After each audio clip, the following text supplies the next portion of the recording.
I'm an amateur cartoonist.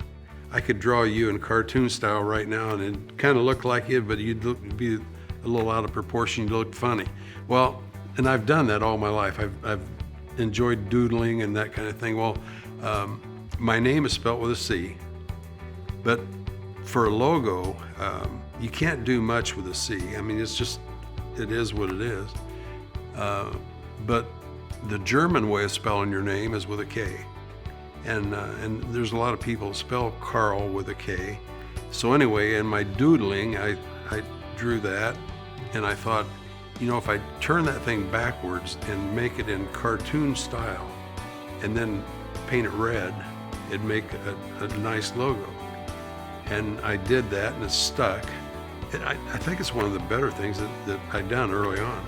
And over the years, we've been involved with racing and sponsorships and that kind of thing, but whenever we put our name on a race car, that logo is always one way, and the K's always got to be red, and it's recognizable from a lot of people clear across the country. So it's been a hit.